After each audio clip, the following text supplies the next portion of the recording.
안녕하십니까. 기획스타 시간 들어왔습니다. 오늘은 강승훈 기획자님과 함께 얘기를 해볼 텐데요. 강승훈 기획자님은 서비스 기획자로 일하고 있습니다. 이 책을 쓰신 저자이시기도 하시고요. 현재 현대 홈쇼핑에서 CX팀의 활동을 하고 계시는 기획 전문가입니다. 간단하게 인사 한번 해주시겠습니까? 네. 시청자 여러분 반갑습니다. 오늘 로디의 빅피처에 처음 이렇게 출연하게 된 기획자 강승훈이라고 합니다. 네, 반갑습니다.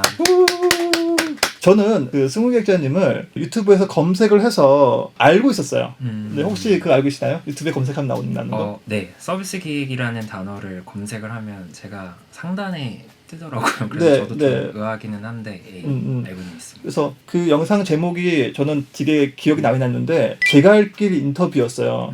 그 인터뷰가 좀 저는 인상적이었는데 어떠한 계기로 했는지가 궁금해요. 일단은 그때 제가 출연한 그 채널이 진로를 설정하는 데 있어서 좀 헤매시는 분들이 많으니까 현업자분들을 모시고 본인이 평소 어떤 일들을 하고 나아가서는 본인이 이제 어떠한 생각들을 가지고 있는지를 궁금해 하시더라고요. 그래서 제가 브런치를 이제 뭐 운영한 지 얼마 안 돼서 글을 이제 올리고 있었는데 그런 것들을 기반으로 이제 영상을 한 15분 정도로 그때 만들어 나간 걸로 기억합니다. 그러면 아까 브런치를 보고 연락을 주셨다고 하셨는데 제가 브런치를 찾아봤더니 몇 가지가 나오더라고요. 네. 젊은 CX 기획자를 위한 설명서라고 되어 있는 요 브런치가 직접 운영하시는 브런치죠? 네, 맞습니다. 간단하게 설명 가능하실까요? 이 젊은 CX 기획자를 위한 설명서는 제가 2019년도부터 브런치를 한 편씩 글을 썼던 거를 이제 올해 한 5월쯤에 브런치 북으로 모아서 발행을 했던 브런치 북 책이에요. 근데 이제 이 책의 내용은 일단은 제가 CX라는 업무를 진행하면서 아무래도 이 CX라는 업무 자체가 워낙 제가 일하던 당시만 하더라도 이제 사람들한테 잘 알려져 있지도 않았었고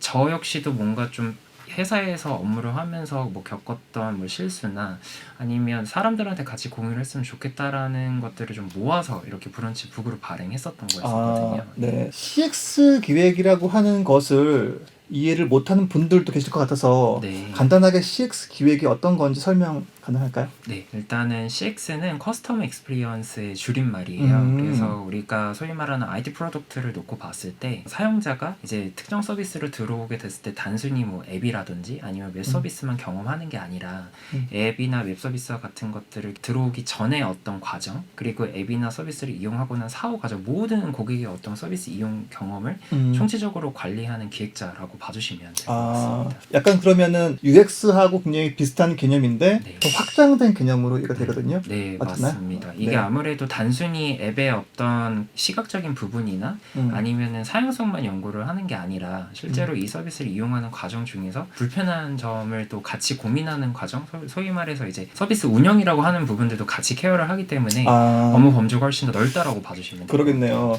그러니까 우리가 UX라고 한다면은 앱을 이용해서 탐색을 한다든지 주문을 하는 과정까지는 해당 UX 범위에 포함되겠지만 실제 제품이 도착해가지고 그렇죠? 그것을 열고 또 입어보고 반품하고 사실 이런 부분들에 대해서는 UX라고 얘기하기보다는 정말 커스터머의 경험을 개선하는 부분이다 보니까 O2O, 오프라인과 온라인을 약간 아우르는 그런 경험 개선의 용어로서 CX라고 하는 용어가 굉장히 적절한 것 같아요. 네, 맞습니다. 근데 그 약간 MBTI가 TJ 쪽에 가까우신 것 같아요. TJ 쪽에 가까운 그런 캐릭터이신 것 같거든요. 정확히 알고 계시네요. 아, 그래요? 네네네. MBTI가 어떻게 되십니까? 저 ESTJ입니다. ESTJ.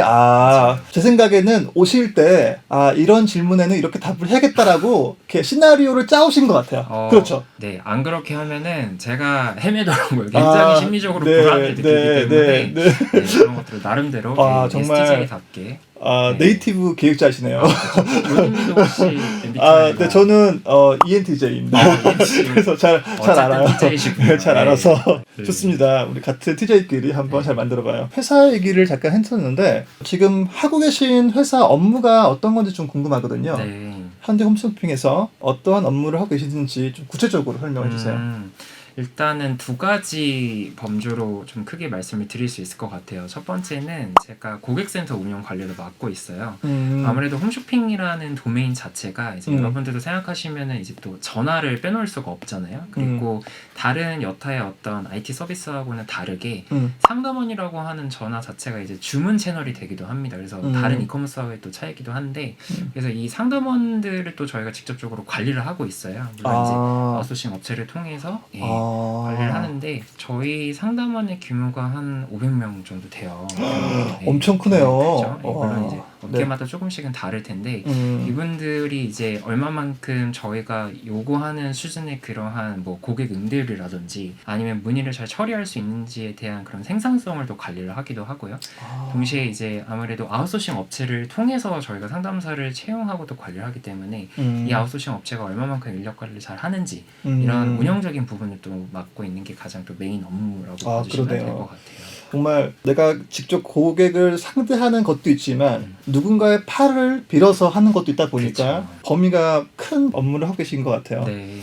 홈쇼핑이기 때문에 생기는 애로사항이라든지 한 가지 정도만 말씀해 주실 수 있을까요? 저희는 아무래도 주문이라고 하는 거를 앱이나 웹을 통해서도 할 수 있지만 앞서 말씀드렸던 것처럼 전화를 통해서 하는 비중이 굉장히 커요. 그래서 예를 들어서 저희가 가지고 있는 주문 접점 채널 중에 ARS나 상담원을 통해서 인입되는 비중이 거의 한 30%가 넘습니다. 물론 이제 홈쇼핑이라는 채널 자체가 아무래도 연령층이 5060 분들이 많으니까 뭐 이제 앱을 터치하는 것보다는 아무래도 전화가 훨씬 더 편하겠죠. 그러면 저희가 이제 기획을 하는 입장에서도 앱과 웹을 기획하는 것뿐만이 아니라 ARS라는 채널의 어떤 시나리오를 기획하는 것도 역시나 홈쇼핑 기획자가 하는 일의 업무라고 봐주시면 될 것 같고, 상담원을 통해서 또 주문이 이루어지기 때문에 상담사들이 주문을 받을 수 있는 백오피스의 이 시스템을 얼마만큼 최적화해서 관리를 잘 할 수 있느냐, 이런 것들도 어떻게 보면 홈쇼핑 기획단의 좀 차별화된 특징일 것 같아요. 너무 기획자들이 하는 채널이 많아가지고 네, 맞아요. 기획자의 무덤이라고 생각이 드는데요.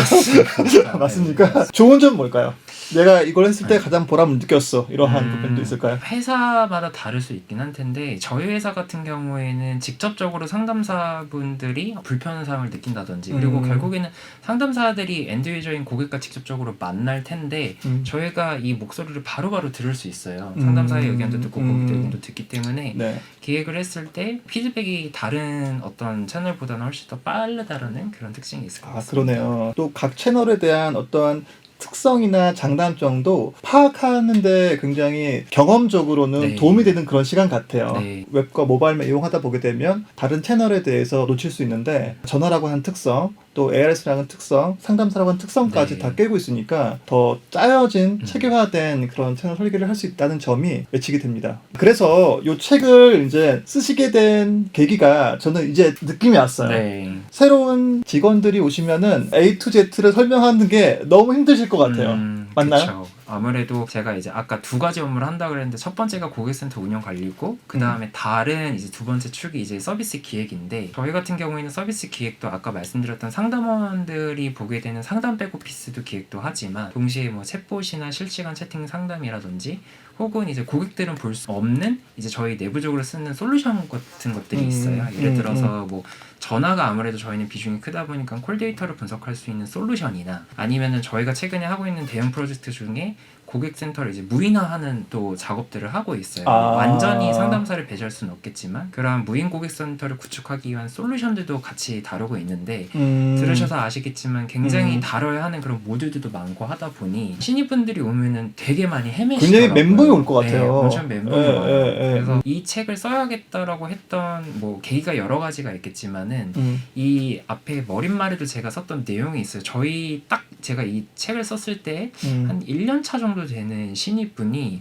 엄청 힘들어 하시면서 저한테 이제 고민 상담을 하는 거예요. 울면서 와가지고. 맞아. 팀장님 좀 나가고 싶어요. 진짜 딱 그랬어요. 그러니까 아무래도 이제 이거를 서비스 기획 자체를 해보시지 않은 분이기도 하거니와, 그리고 더군다나 상담 도메인이라고 하는 거는 사실 쉽게 접근하기는 좀 어렵거든요. 그렇던 찰나에 뭐 개발자 미팅 들어갔는데 막 모르는 용어가 막 쏟아지고 이러다 보니까는 자괴감이 든다는 거예요. 그래서 저한테 물어보더라고요.